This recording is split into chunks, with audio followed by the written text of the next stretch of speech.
Yo, what's up mga troops? So ayun, gagala kami ngayon. Medyo malayo-layong gala to. Kaya ito, karga muna yung tropa.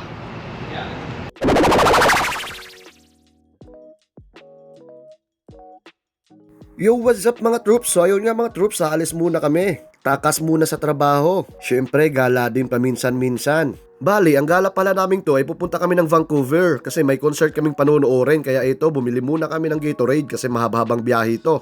Tapos ayun nga, babay muna Original Joes, kayo na munang bahala dyan sa 3 araw. Bali, 3 araw pala yung binook kong day off kasi para ma-enjoy naman. Para sulit ba, parang bakasyon na rin ba? Tapos ayun na nga mga troops, inumpisahan na namin yung mahaba-habang biyahe papunta ng Vancouver. Bali, mahigit 3 oras pala naming drive to mula Kamloops hanggang Vancouver. Pero okay lang, kahit long drive, maganda-ganda rin naman kasi yung mga tanawin na madadaanan kaya hindi boring. Tapos syempre, ang bilis pa ng mga patakbo dito. Nai-enjoy ko talaga yung ganitong travel, yung marami kang makikitang magandang tanawin, maraming mga bundok, tsaka yung mga puno na ang lalaki. Syempre, dahil namimiss ko yung Pilipinas, yung biyaheng Samar papuntang Manila. Tapos ayun na nga mga troops, pagkatapos ng mahigit 3 oras ay ito na, malapit na kami. Approaching na rin kami sa city ng Vancouver. Tapos ayun nga mga troops, ito may nadaanan kami dito ng magandang tulay. Parang ignorante sa tulay no. Bihira kasi makakita ng ganito, wala kasing ganito sa Kamloops eh. Grabe, ang tagal ko rin palang nakulong sa Kamloops. Minsan lang talaga gumala. Kaya ito, nung nabalitaan nga namin na may magko-concert dito sa Vancouver, ay napagdesisyonan nga namin na mag-book kami ng day off. Syempre para makagala, tapos syempre para mapanood namin yung concert naman. Pero syempre, daming nagtaka kasi nung pinost ko sa mga reels ko tsaka sa story ko kung anong concert yung pinanood ko, abay ang daming nagtaka. Kasi nga raw, dating rakista, dating nakikipaghidbangan, tapos ngayon, eto, ibang concert ang pinanood. Bali, panonoorin pala namin dito yung concert ng girl group na BINI. O diba, parang nakapagtataka, parang hindi bagay, parang biglang nag-iba ng landas. So ayun nga mga troops, eto papalapit na nga kami sa city ng Vancouver. Tapos ayun nga, may nakita na nga kaming matataas na mga buildings kasi sa Kamloops wala talagang ganto. Tapos eto na nga mga troops, nandito na kami sa Vancouver. Bali, hanapin na lang namin yung way papunta ng downtown mismo. Tsaka hahanapin namin kung saan yung venue ng event, tapos kung saan kami pwede makapag-parking. Grabe pala dito sa Vancouver mga troops. Akala ko sa Kamloops maraming mga homeless, ay mas marami pa pala dito. Tapos kahit nasa loob kami ng sasakyan ay amoy na amoy namin yung amoy ng weeds. Ang dami kasing mga umeedni sa Gedli mga troops. Palibhasa, legal kasi yung weed dito. Tapos ayan, nadaan kami sa may port ng Vancouver. Grabe, namiss ko tuloy magtrabaho uli sa barko. Tapos ayun na nga mga troops, nandito na kami sa downtown ng Vancouver. Bali, hanapin na lang namin yung building na pagko-concertan, tapos yung kung saan kami pwede makapag-parking. Tapos kunting pahinga lang, kunting unat-unat lang, tapos gala uli, lakad-lakad sa downtown ng Vancouver. Tapos ayun na nga, pagkatapos namin makapagpahinga, ay gumala-gala na naman kami, naglakad-lakad lang. Syempre, explore din natin yung Vancouver. Tapos grabe, kung kanina nga nung nasa sasakyan pa lang kami ay amoy na namin yung amoy ng weed, mas grabe pala dito sa labas mga troops. Kasi dito, ang dami mong makakasalubong na umiidnis. Mapalalaki, mapababae. Ang dami naming nakakasalubong na umiidnis ng weed. Palibhasa kasi, legal naman kasi yung weed dito. Pero baka nagtataka kayo mga troops kasi nga legal dito yung weed sa Canada.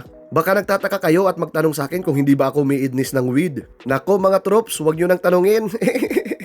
Kasi tapos na tayo dyan, nagdaan na tayo dyan. Pero kung gugustuhin ko, pwede naman. Kasi legal naman talaga dito. Tapos ayun nga mga troops, ang haba nga nitong nilakad namin. Kasi naghahanap rin kami dito ng mga Asian store o kaya ng mga Filipino store na pwede kaming makabili ng mga Pinoy products na wala sa Kamloops. Kaso yung location pala ng area namin ay medyo malayo-layo sa mga Asian store, sa mga Filipino store dito. Or baka hindi lang talaga namin alam, baka meron lang ibang ng mga tago dito. Pero nag-search naman kami sa Google pero wala. Ang lalayo ng location ng mga results. Grabe ang haba ng nilakad namin dito mga troops, pero ayos lang. Kita nyo naman ang gaganda ng mga tanawin mga troops oh.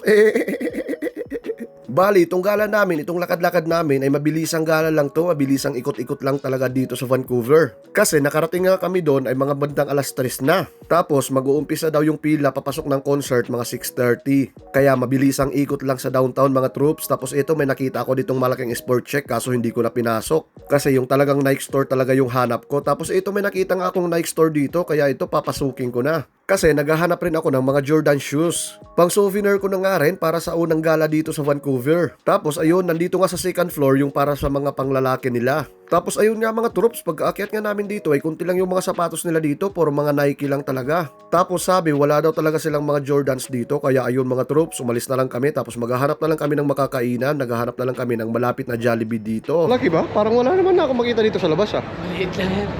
Sabi ko sa'yo, parang yung kitchen lang. Pero may dine-in to. Oo, dahil. Yun, ayos. Sabagay, pagka Jollibee, mostly Filipino lang naman siguro napunta dyan eh. May mga puti rin. Ayun. Sorry. Sorry. That's what I said. Ayun. Yung mga troops, Jollibee muna tayo. Wala na tayo. Yung warap mga troops. Jabi muna, Jabi.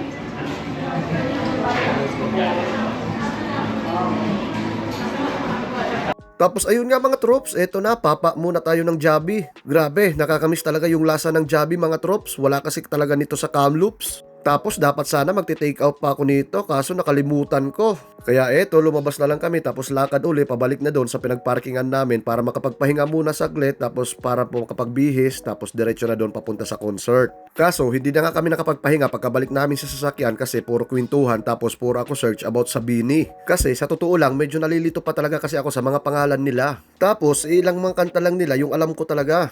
Bago nga pala kami bumalik sa sasakyan ay dumiretso muna kami dito, hinanap muna namin kung saan ba talaga yung entrance para sa concert mamaya. Syempre para mamaya alam na namin kung saan kami talaga pupunta, kung saan kami pipila. Kasi iba yung pila ng SVIP, iba yung pila ng VIP tsaka ng Gen Ad. Tapos nung pabalik na kami sa sasakyan ay ito, may nakita kami ditong isang Bini. Nako, Bini, bakit mag-isa ka dyan? At eto na nga mga troops, bago nga mag 6:30 ay pinuntahan muna namin yung isang tropa na isa sa nag-produce ng concert na to kasi nasa kanya pa yung ticket namin. Bali, ngayon pa lang namin kukunin sa kanya yung ticket namin. Tapos eto na nga mga troops, pila na. Mahaba-habang pila ng mga blooms na to mga troops. Ay mali, dapat pala hindi muna tayo troops sa video na to. Dapat pala blooms muna tayo sa video na to mga troops.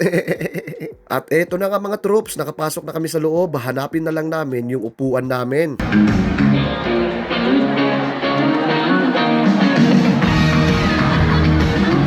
Malapit pa na tayo, wala pa yung Leo. Oo, kaya na. Ayun pre, Ito.